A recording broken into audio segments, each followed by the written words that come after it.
경기도에 사는 80세 최용석 할아버지는 최근 고민이 많았습니다.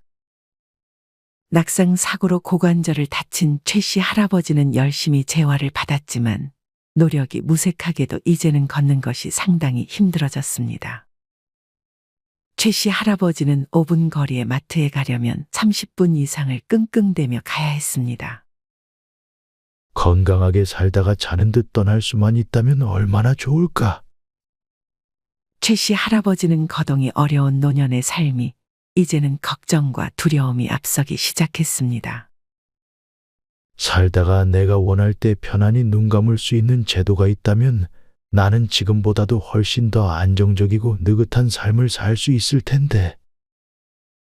최 씨 할아버지는 요 근래 이런 생각만 들었습니다.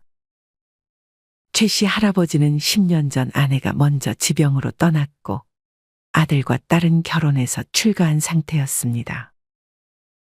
최 씨는 자식들에게 짐이 되는 것은 죽기보다 싫었기 때문에 자식들에게 요양원에 대한 얘기를 먼저 꺼냈습니다. 최 씨 할아버지는 자식들의 도움으로 장기 요양 등급을 신청했습니다. 최 씨 할아버지는 거동이 불편하다는 것과 다른 안 좋은 부분들이 인정돼 장기 요양 등급 4등급 판정을 받았습니다. 하지만 장기 요양 등급을 받아도 최 씨 할아버지의 마음대로 요양원에 바로 들어갈 수는 없었습니다. 찾아봤는데 남자가 들어갈 수 있는 자리가 없다네요. 딸이 알아본 꽤 괜찮은 요양원이 있었지만 할머니들이 들어갈 자리만 있을 뿐 할아버지들이 들어갈 자리는 없었습니다. 자식들은 5군데 이상을 알아봤지만 자리가 자꾸 없다고 해서 최 씨는 요양원마저 들어가기 힘든 상황에 놓였습니다. 그렇다고 간병인을 부르자니 돈이 부담이 됐습니다.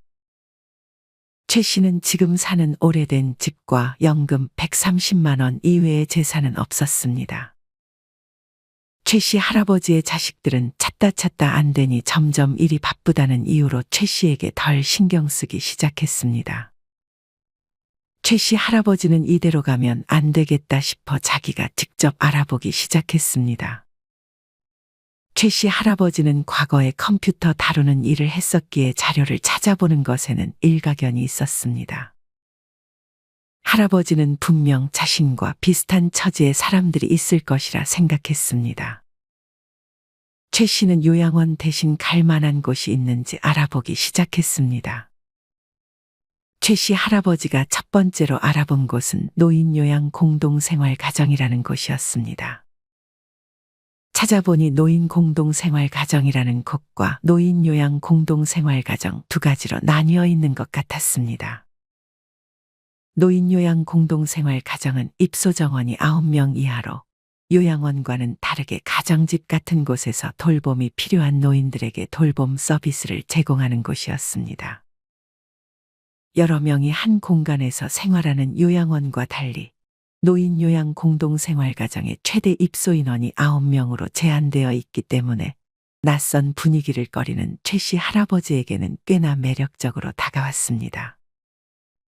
노인요양 공동생활가정은 노인의료복지시설로 분류되어 치매, 중풍 등 노인성 질환으로 심신의 장애가 발생하여 도움을 필요로 하는 노인에게 가정과 같은 주거 여건과 급식, 요양, 그 밖에 일상생활에 필요한 편의를 제공받을 수 있었습니다.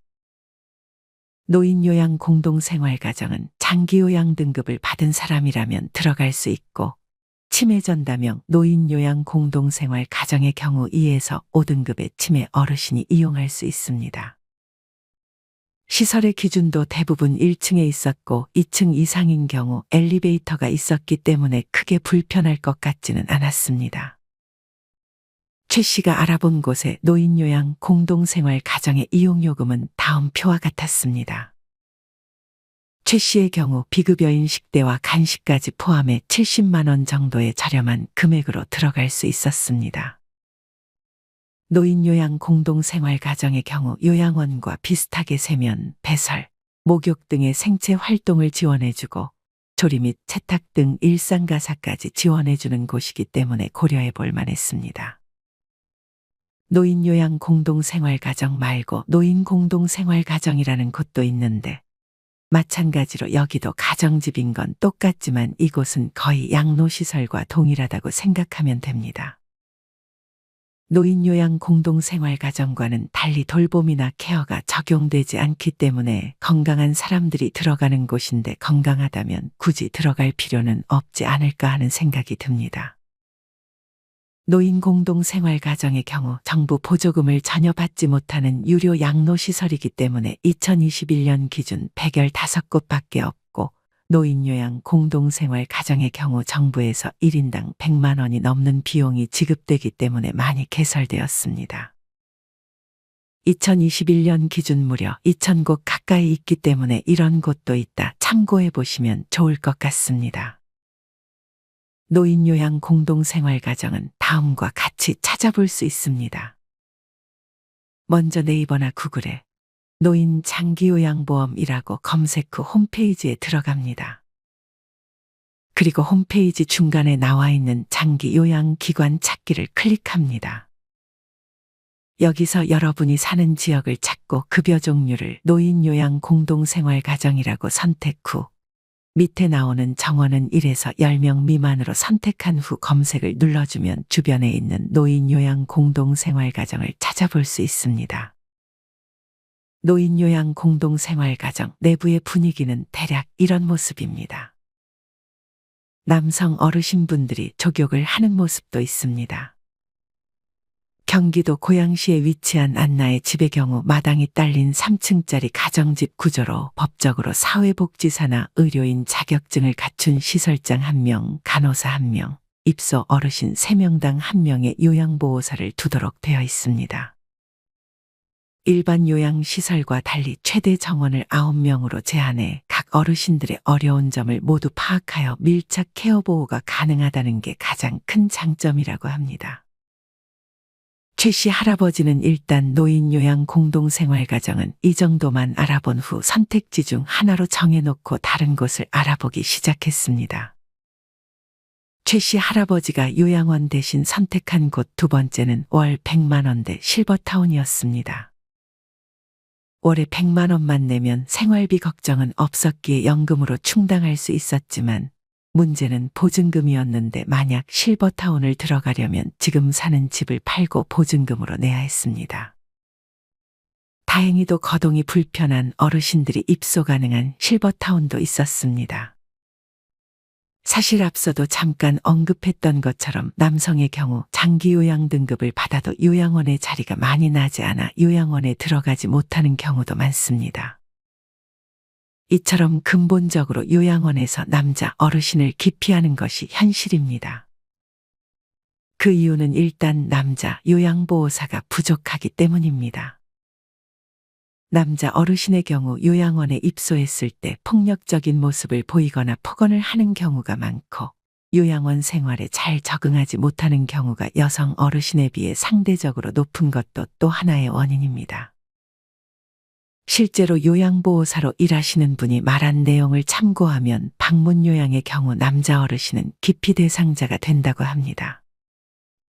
언제 폭력이나 폭언이 나올지 모른다는 것이 그 이유였습니다. 그리고 요양원에서 근무하는 남성 요양보호사의 말에 의하면 휠체어나 침대로 이동할 경우 굉장히 무겁고 만약 여자 요양보호사가 그 무게로 옮기려면 정말 많은 힘을 써야 한다고 합니다. 게다가 배변 소변을 하고 나서 여자 힘으로 옷을 갈아입히는 것이 너무 힘들어서 많은 요양보호사들이 관두는 경우도 많다고 합니다. 그러면서 요양보호사는 최저임금을 받고 일하는 경우가 많습니다. 간혹 폭력적인 남자 어르신의 경우 목욕을 할 때가 정말 고통스럽다고 합니다. 정신적, 육체적인 고통이 이루 말할 수 없다며 근무 환경이 하루빨리 개선돼야 한다고 말했습니다. 사정이 이렇다 보니 남자 어르신은 이제는 요양원마저 들어가기 힘들어지는 것이 현실이 됐습니다. 이 문제와 관련하여 얼른 요양보호사의 처우가 개선되는 등 관련 법제도가 만들어지기를 바랍니다. 이런 이유들로 만약 경제적 여유가 조금 있으시다면 월 100만 원대의 실버타운을 고려해 볼 수 있습니다. 물론 보증금은 별도로 대개 8천만 원에서 1억 정도 필요하다는 것이 단점이 될 수는 있습니다. 어쨌든 이 보증금은 나중에라도 돌려받을 수 있는 돈이니 만약 여유가 된다면 선택지 중 하나가 될 수 있습니다. 만약 보증금이 없다면 고려해 볼 만한 실버타운이 두 군데 있습니다. 첫째는 경남 의령에 위치한 일붕실버랜드라는 곳입니다. 일붕실버랜드는 전원형 실버타운으로 주변 경관이 정말 멋있는 곳입니다. 이곳은 보증금이 따로 없이 2년치 생활비가 2,400만 원입니다. 1인 기준 100만 원으로 주택과 식사가 모두 제공되는 셈입니다. 저렴하다 보니 프로그램이 부실한 것 아니냐고 생각할 수 있지만 이곳은 2015년 개원한 일북노인대학에서 다양한 강좌를 제공해주고 노인 일자리 사업을 통해서 기초연금 외에 생활비를 벌고 있는 분들도 있다고 합니다. 그리고 김천에 있는 월명 성모의 집도 하나의 선택지가 될 수 있습니다.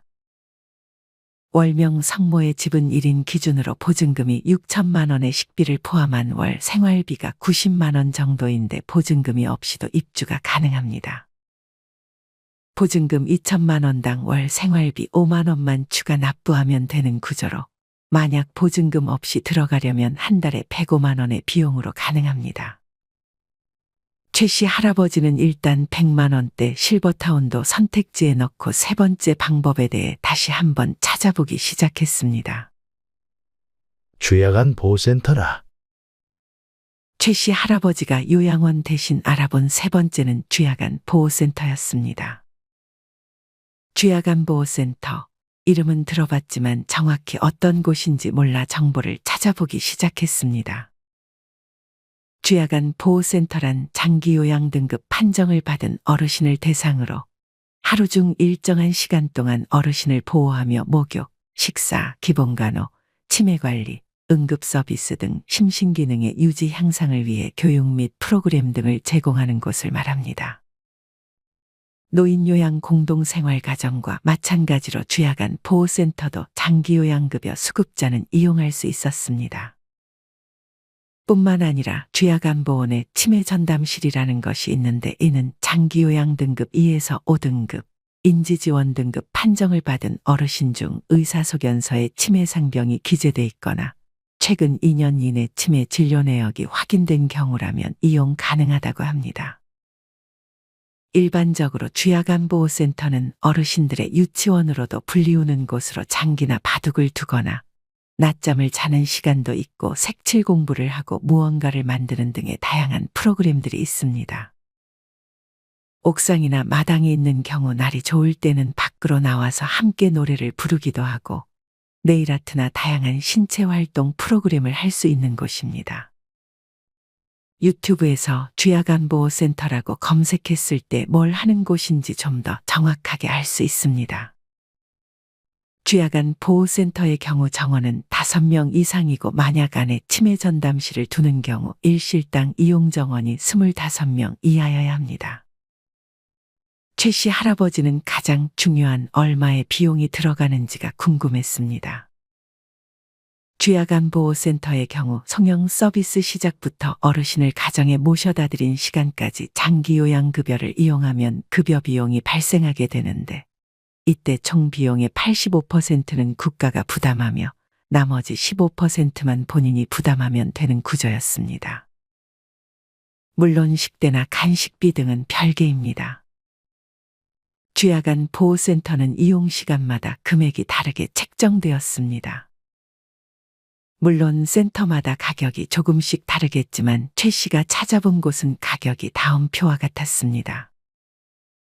최 씨 할아버지의 경우 4등급을 판정받았기 때문에 3시간 이상 6시간 이하면 하루 4,974원, 6시간 이상 8시간 이하는 6,750원, 8시간 이상 10시간 이하는 하루 8,457원, 10시간 이상은 하루 9,344원, 마지막 13시간 이상은 하루만 40원의 저렴한 비용으로 이용할 수 있었습니다. 식비의 경우 평균 한 끼 2,000원에서 3,000원 정도였고 간식비는 1회 기준 500에서 1,500원, 하루 평균 2회 정도 간식이 제공됐습니다. 식비를 3,000원으로 잡아 하루 2끼를 먹고 간식을 1,000원으로 잡아 2번 먹는다면 식비와 간식비로 하루 8,000원이 나오게 됩니다. 만약 10시간 이상 주야간보호센터에 머문다면 하루 이용료 9,344원 더하기 8,000원, 총 17,344원이고 여기에 한 달을 30일이라고 정했을 때 30을 곱하면 52만 원 정도의 금액으로 주야간보호센터를 이용할 수 있었습니다. 물론 오후 6시에서 10시, 오후 10시부터 오전 6시 심야에 이용하거나 주말 또는 휴일에 이용하면 이보다 금액이 더 나올 수 있었지만 그것을 감안한다고 해도 70만 원을 넘기지는 않을 것이었습니다. 하지만 안타깝게도 여기에 월 한도 금액이 적용되었습니다. 최 씨 할아버지는 4등급 판정을 받았기에 월에 137만 600원까지만 제가 급여 혜택을 받을 수 있었고 이 금액을 초과한다면 본인 부담인 15%만 내는 게 아니라 자기가 다 내야 되게 됩니다. 즉 8시간 이상 10시간 이하로 머물 때 하루 8,457원이 아니라 56,380원으로 계산되는 만큼 월 한도액을 초과하지 않는 선에서 이용하는 것이 좋습니다. 최 씨의 경우 만약 하루 8시간 이상 10시간 이하로 이용하면 137만 600원 나누기 5만 6,380원을 했을 때 24 정도가 나옵니다. 이 말인즉슨 최 씨 할아버지의 경우 한 달 중 24일 정도를 하루 8시간 이상 10시간 이하로 주야간 보호센터로 이용하면 월에 50에서 70만 원 정도의 비용으로 다닐 수 있다는 의미입니다. 월 한도 금액은 장기요양 1급에서 5급까지 다 다르고 월 한도액을 넘어가면 갑자기 이용요금이 급격히 올라가기 때문에 잘 계산을 해보셔야 합니다. 만약 부득이하게 오전이 아닌 심야에 주야간 보호센터를 이용해야 한다고 가정해 보겠습니다. 이번에는 장기요양 등급 2등급 판정을 받은 노인의 예를 들어보겠습니다. 그리고 오후 10시부터 오전 6시 심야에 주야간 보호센터를 이용한다고 가정해 보겠습니다. 잠을 자는 시간이기 때문에 식사나 간식은 따로 이용하지 않을 것입니다. 먼저 월 한도액부터 살펴보겠습니다. 이 노인은 8시간 이상 10시간 이하로 야간에 이용할 것이기 때문에 장기요양 2등급 기준 하루 6만 2,780원으로 계산해야 합니다. 그리고 장기요양 2등급의 경우 월 한도액은 208만 3,400원입니다. 208만 3,400원을 6만 2,780으로 나누면 33이 나오므로 이분은 한 달 내내 주야간보호센터를 밤 10시부터 오전 6시에서 7시까지 이용해도 이용요금의 15%만 내면 됩니다. 한 달을 30일로 잡았을 때 할인된 금액인 9,417원 곱하기 30 즉 28만 2,510원으로 이용할 수 있는데 앞서 얘기했듯 심야 이용 시에는 30%의 추가 요금이 나오게 됩니다.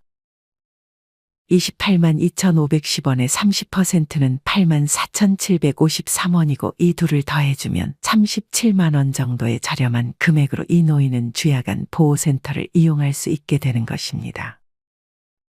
더욱 자세한 금액은 센터마다 다르고 이용 시간마다 다르기 때문에 만약 내가 가고 싶은 혹은 우리 부모님이 갈 만한 주야간 보호센터가 있다면 방문하거나 전화해서 잘 물어보시고 결정해 보시면 좋을 것 같습니다. 최 씨 할아버지는 주야간 보호센터를 찾다 보니 제가 요양보호센터에 대해서도 알아봤습니다. 제가 요양보호센터는 몸이 불편한 노인 등을 위해 가정에 방문하여 요양 서비스를 제공하는 기관이었습니다. 이것이 흔히 말하는 방문요양 비슷한 개념인 듯 싶었습니다. 하지만 방문요양은 시간이 그리 길지 않은 듯 보였습니다. 하루 최대 3-4시간이고 그 이상을 이용할 시에는 추가 비용이 발생하는 개념이었습니다. 최 씨가 알아본 곳의 방문요양 이용요금은 다음 표와 같았습니다. 마찬가지로 월 한도액이 있었습니다. 최 씨의 경우 방문요양을 하루 4시간씩 받았을 때 20일 정도만 이용해야 본인 부담금 15%의 싼 금액으로 이용할 수 있었습니다. 마찬가지로 계산은 장기요양 4등급 월한도 금액인 137만 600원에서 4시간 이용요금인 6만 8,030원을 나눠줬습니다.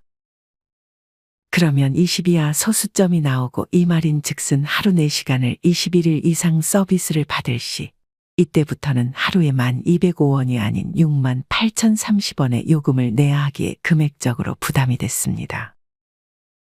만약 최 씨 할아버지가 하루 4시간 21일 오전에 방문 요양 서비스를 받는다면 내야 할 금액은 1,205원 곱하기 20일, 즉 20만 4천원 정도였습니다. 최 씨 할아버지는 이 부분은 좀 아쉽다고 생각했습니다. 만약 최 씨보다 더 심한 노인들의 경우 24시간 중 4시간 도와주는 것도 감사했지만 나머지 20시간 때문에 다른 곳을 또 알아봐야 할 것이었습니다. 최 씨는 방문 요양은 선택지에서 제외를 시켰고 주야간보호센터는 선택지 중 하나로 포함시켰습니다. 최 씨는 이제껏 노인요양 공동생활 가정, 월 100만 원 실버타운, 주야간보호센터를 선택지로 넣었습니다. 최 씨는 이 밖에도 근처에 사는 이웃들에게 돈을 주는 대신 반찬 부탁을 하거나 가끔 와서 청소를 해달라 부탁을 해볼까도 생각했습니다. 마침 주변의 이웃들과 친하게 지내고 있었기에 이웃이 거절하더라도 말을 꺼내볼 만한 가치는 있을 것 같았습니다. 최 씨는 이런 여러 경우에 수를 고민했습니다. 최 씨는 오랜 고민 끝에 이사를 가는 선택보다는 동네 주야간 보호센터에서 하루 8시간 정도를 이용하기로 했고 바로 옆에 있는 부부에게 한 달에 50만 원을 주는 대가로 일주일에 2번 정도 간단한 집 청소를 부탁했습니다. 어차피 밥은 주야간보호센터에서 해결하면 되니 반찬 부탁은 하지 않아도 됐습니다. 이웃 부부는 마침 자기들도 추가적인 수입을 원하고 있었기에 최 씨 할아버지의 요구를 흔쾌히 들어줬습니다. 그러면서 최 씨 할아버지는 더 아프지 않기 위해 노력했습니다. 최 씨 할아버지는 이후에 물론 자리가 있을진 모르겠지만 요양원을 가게 된다면 그저 받아들이기로 마음먹었습니다. 건강하다면 좋겠지만 사람 일이 자기 마음처럼 되지 않을 수도 있었습니다. 최 씨 할아버지는 대신 자식들이 알아본 요양원이 아닌 자기가 요양원을 직접 알아보기 시작했습니다. 요양원에 대해서도 찾아보니 프로그램도 좋고 결코 나쁜 곳은 아니었습니다. 최 씨는 이렇게 공부한 끝에 마음이 한결 편했습니다. 이제껏 어떤 곳이 있는지 어떤 혜택을 받을 수 있는지 몰랐기 때문에 불안한 마음이 컸던 것이었습니다. 여러분은 어떠신가요? 요양원 이외의 다른 선택지들에 대해서 이미 알고 계신 분들도 있을 것이고 잘 모르고 있는 분들도 있을 것입니다. 건강이 한순간에 악화돼 장기 요양 등급을 받았을 때 요양원 외에도 다양한 선택지가 있다는 것을 알아두고 미리 공부해 여러분이 직접 여러분 스스로가 머물 곳을 선택해 보셨으면 좋겠습니다. 결국 요양원 밖에 선택지가 남지 않았다 하더라도 자식들이 가라는 곳을 무조건 가지 마시고 여러분 스스로도 공부해서 좋은 요양원을 잘 선택하셨으면 좋겠습니다. 이상으로 오늘의 영상을 마치겠습니다. 우리 모든 구독자분들의 행복한 여생을 응원합니다. 다음에 더 좋은 내용으로 찾아뵙겠습니다. 감사합니다.